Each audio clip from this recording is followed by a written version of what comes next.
So you're an intermediate guitar player, you like blues, or you're learning blues, you've learned some blues chords, you've learned how to play a 12-bar blues shuffle, you may have even learned scales, you might have learned the pentatonic scale and the blues scale, and you want to mix them together, which isn't such an easy task. Maybe you've not figured it out yet, or maybe it's just not sounding great yet. And that's totally cool because it's a very hard thing to get your head round.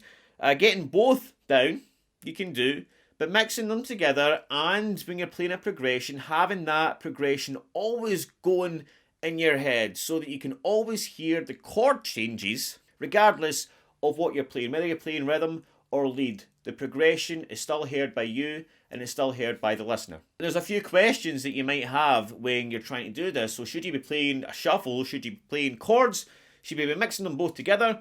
When do you play major pentatonic? When do you play minor pentatonic? When do you actually play the licks? And when is the best time to execute the right lick using the right scale? And these are all very valid and difficult questions, and it can take you years to get your head round. I'm going to give you a template and it's going to tell you what to do and when to do it. When to play a shuffle, when to play chords, when to use major or minor pentatonic. You've got to know exactly when to play the licks as well. And of course, I'm going to show you some licks and things to play. But the idea of this template is you're able to take the information and make it your own. Here's a little demo of what we're going to be doing today, and then we're going to dive right into it.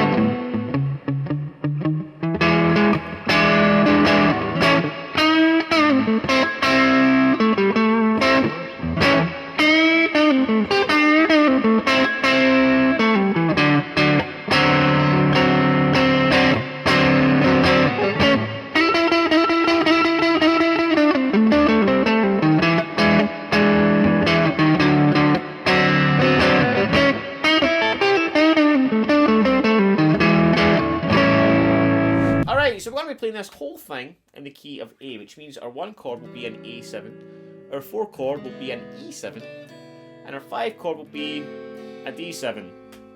Now, by the way, I know that my A's and E's can sometimes sound similar because of my broad Scottish accent, so I do apologise if I confuse anybody, or if you just don't understand a thing that I'm saying. Hopefully my guitar does the talking for me.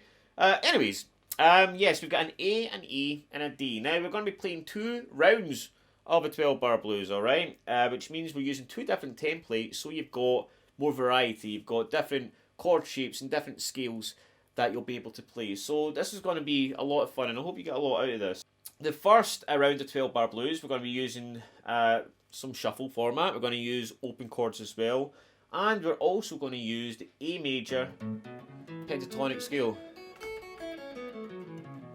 Now, the trick is here, we're only going to use the A major pentatonic scale over the A chord. Alright, we're not going to use it over any of the other chords. We're either going to be playing rhythm or the shuffle. And what happens is the A pentatonic scale sounds really good over the A chord. We can still hear that A playing. And then when we transition into a D or an E, we really hear that chord change. So it just works really, really well. And that's the trick for the first 12 bars anyway. So let's look at the first 4 bars. Alright, so for the first 8 bars, right, we've got an A, a D, an A, an A, a D, and then 2 bars in A again, right? That's the first 8 bars. We're only going to play a lick on 2 portions of that, on 2 portions of the A chord. So we're going to use the 3rd and 4th bar to play a lick, and we're going to use the 6th and 8th bar to play a lick. And then in the other chords, we're just going to be playing the rhythm. We're going to be playing the shuffle. Alright, so for the first 2 bars, it's going to sound something like this.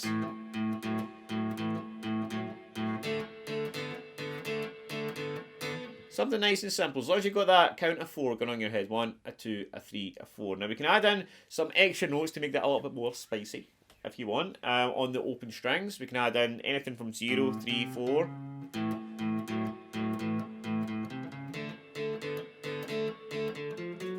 Alright, first 2 bars, and then into your A. And And then something from the pentatonic scale. Doesn't need to be anything crazy, just something simple.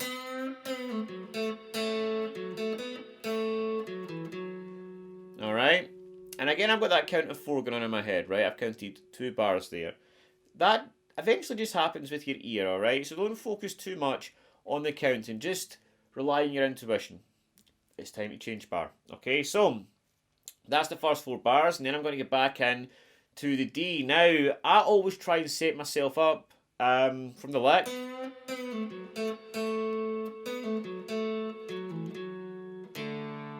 To get in that open E, that open D string, alright?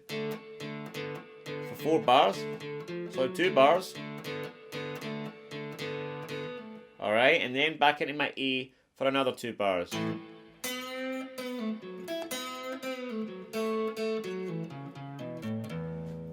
Okay, and again, what I've done here is I've counted the 2 bars, I've climbed up the pentatonic scale and landed on the open E note, because the next 4 bars are going to go E, D, or E7, D7, and then A7, or I'm going to do my turnaround there, I'm going to show you that, and finish off in an E7. Okay, so for the first, the last 4 bars,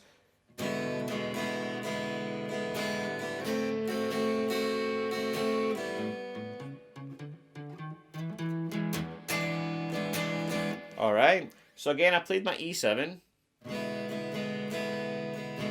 D7, and then for this, a turnaround is like an ascending turnaround into the E7 chord. 1, and 2, and 3, and 4, and E7. Okay, and I'm just using this B7 shape here on the 7th fret. Alright, so let's just recap those 12 bars, alright? So we start off with the shuffle.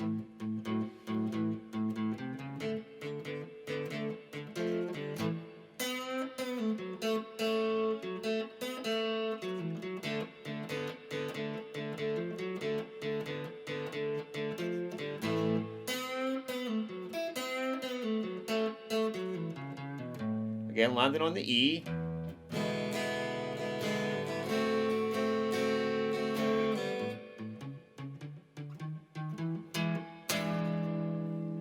And that's the first 12 bars. So for the next round of 12 bar blues, we're going to be using the same chords, but different shapes, alright? So the A7, we're going to be using our E7 shape bar chord on the 5th fret. For our D, we're going to be using the B7 shape on the 5th fret. And for our E7, the same shape on the 7th fret. Now, we're going to be using the minor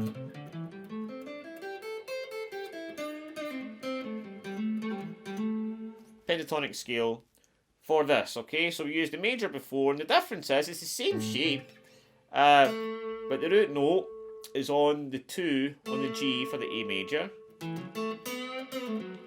That gives me that real major sound. But it's on 7 on the D here, which gives me that real minor sound without overcomplicating things, alright? So, the first 4 bars are going to go lick, lick, lick, lick. That's right. Lick, lick, lick, lick. But we're going to stab down on the A chord for the first bar and the 3rd bar. And it's going to give us that that effect, you know, when you get into a new verse of a song,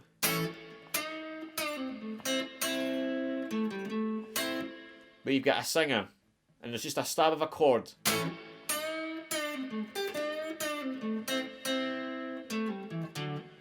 Alright, and that's going to bring us into our D chord. So what I'm doing here, I'm stabbing down on that A7 and I'm just playing a soulful lick. And what I'm doing here is I'm bending up in that G in the 7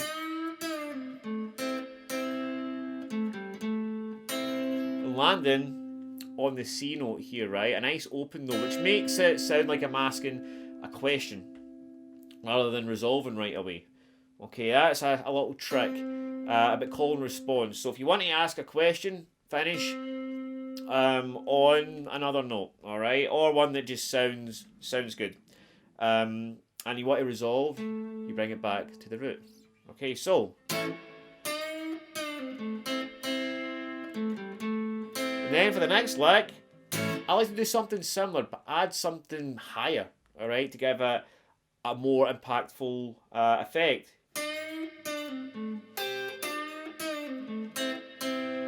Alright, pretty much the same lick, except I added this note here in from the 8 on the B.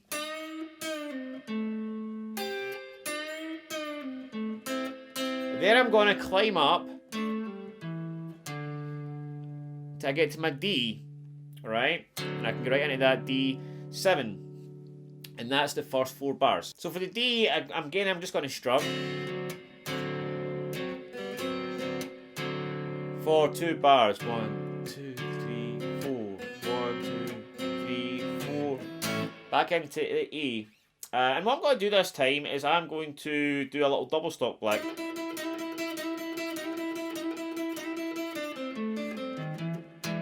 And then climb into the E7. Again, what I'm doing here is taking the extension of that pentatonic scale. I'm taking my third finger, my middle finger, up to 9 and 8 in the G and B. Alright, so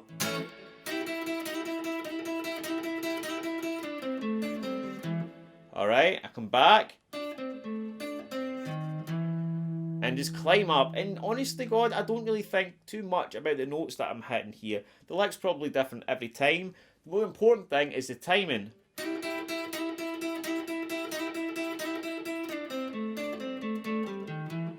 Alright, so for the last 4 bars, we're going to do E, D, and then instead of a turnaround, we've got to do a lick. And then finish off in E. Alright, so again for the D, or the E and the D, we can just strum those.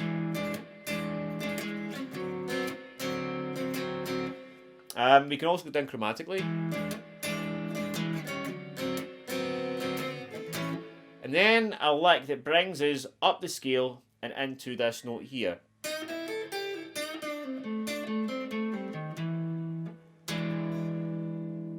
Alright, and again, you can kind of figure out your own thing. I like to do this very popular lick. You bend the G note up, bottom 2 notes of the scale on 5, and then pull off from 8 to 5, and then just find a way to climb up. So this lesson really wasn't to give you something to copy and to play. Again, it's a template. That's why I didn't dive too much into the licks that I'm doing and things like that, because I really want you to figure that stuff out for yourself. Come up with your own licks, listen to your ear. If you like what I'm playing, try and emulate it yourself, and maybe come up with something a little bit different, or maybe even better, that sounds better to you. That is the real way that you progress, you can get better. So again, thanks very much for joining me. Take it easy, and I'll see you soon with a new lesson.